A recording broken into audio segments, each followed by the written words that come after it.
આખી દુનિયાની સૌથી શક્તિશાળી ગણાતી ડિજિટલ કરન્સી પત્તાના મહેલની જેમ ધરાશાયી થઈ જશે તેવો ભય અત્યારે રોકાણકારોમાં પેસી ગયો છે.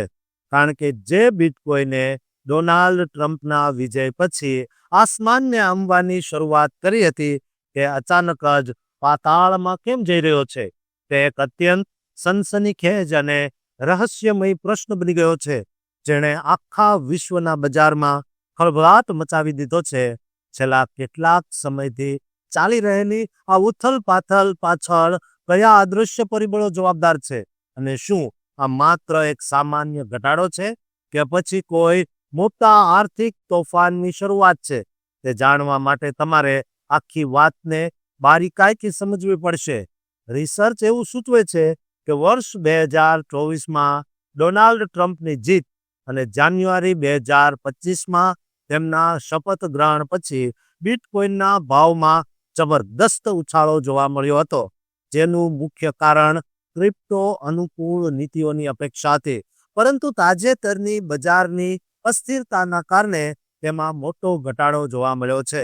પુરાવાઓ દર્શાવે છે કે આ ક્રિપ્ટોકરન્સી તાજેતરમાં એક જ દિવસમાં 6% વધુ તૂટી ગઈ છે અને થોડા સમય માટે $72,884 સુધી નીચે આવી ગઈ હતી, જે નવેમ્બર 2024 પછીનું તેનું સૌથી નીચું સ્તર છે. આ ઘટાડા પાછળ આર્થિક અને ભૌગોલિક રાજકીય અનિશ્ચિતતાઓ જવાબદાર હોય તેવું લાગે છે. આ પુલબેક રોકાણકારો દ્વારા જોખમી અસ્કયામતોમાંથી બહાર નીકળવા અને ટેક સેક્ટરના વેચાણ તેમજ નીતિ વિષયક ચિંતાઓનું મિશ્રણ પ્રતિબિંબિત કરે છે. જોકે ઐતિહાસિક પેટર્ન દર્શાવે છે કે બિટકોઇન અગાઉ પણ આવા ઘટાડામાંથી પાછો ફર્યો છે. નિષ્ણાતો આને લાંબા ગાળાના અપ ટ્રેન્ડમાં એક કરેક્શન તરીકે જોઈ રહ્યા છે. જો આપણે ઇતિહાસ પર નજર કરીએ તો 5 નવેમ્બર 2024ના રોજ ટ્રમ્પની જીત પછી બિટકોઇન $69,000 થી વધીને $75,000 પર પહોંચી ગયો હતો અને વર્ષ 2025ના અંત સુધીમાં તે $1,26,000ની ઓલ ટાઈમ હાઈ સપાટીએ પહોંચ્યો હતો. ફેબ્રુઆરી 2026ની શરૂઆતમાં બિટકોઇનમાં મોટો ઘટાડો થયો અને 3 ફેબ્રુઆરી 2026ના રોજ તે ઘટીને $72,884 પર આવી ગયો, જે કિંમત છેલ્લે નવેમ્બર 2024માં જોવા મળી હતી. 5 ફેબ્રુઆરી 2026 સુધીમાં કિંમત $72,759ની આસપાસ રહી હતી, જે દર્શાવે છે કે વેચાણનું દબાણ હજુ પણ ચાલુ છે. આ ઘટાડાના કારણે 2025ના શિખરથી બિટકોઇન લગભગ 40% નીચે આવી ગયો છે.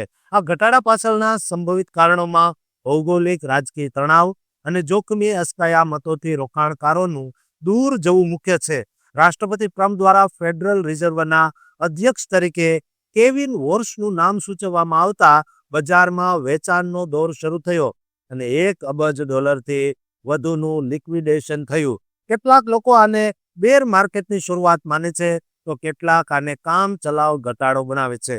6 નવેમ્બર 2024ના રોજ જ્યારે બિટકોઇન $75,639 પર બંધ થયો ત્યારે બજારમાં ભારે ઉત્સાહ હતો.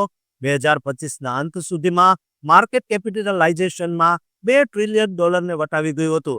જોકે ફેબ્રુઆરી 2026ના પ્રથમ સપ્તાહમાં બિટકોઇન 10% જેટલો ઘટ્યો અને કુલ ક્રિપ્ટો માર્કેટ કેપ $3.1 ટ્રિલિયનથી ઘટીને $2.9 ટ્રિલિયન થઈ ગઈ.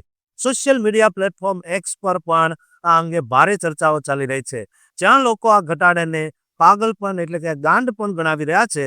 નિષ્ણાતોના મતે ભૌગોલિક રાજકીય અનિશ્ચિતતા અને ટેક કંપનીઓની નબળી કમાણીને કારણે રોકાણકારો સુરક્ષિત સંપત્તિ તરફ વળ્યા છે. માઇક્રોસ્ટ્રેટેજી અને કોઇનબેઝ જેવી કંપનીઓના શેરમાં પણ 4 થી 7%નો ઘટાડો જોવા મળ્યો છે. ટેકનિકલ રીતે જોઈએ તો બિટકોઇનને $82,503નું મુખ્ય સપોર્ટ લેવલ ગુમાવ્યું છે, જેના કારણે તે વધુ નીચે જઈ શકે છે. આ ઘટાડાની અસર અન્ય ક્રિપ્ટો પર પણ પડી શકે છે, જેમાં ઇથર 4.7% અને સોલાના 17%થી વધુ તૂટ્યા છે. અંતમાં આ કટોકટી બિટકોઇનની અસ્થિરતા દર્શાવે છે, પરંતુ તેનો ઇતિહાસ જોતા તે ફરી બેઠું થશે તેવી આશા પણ જીવંત છે.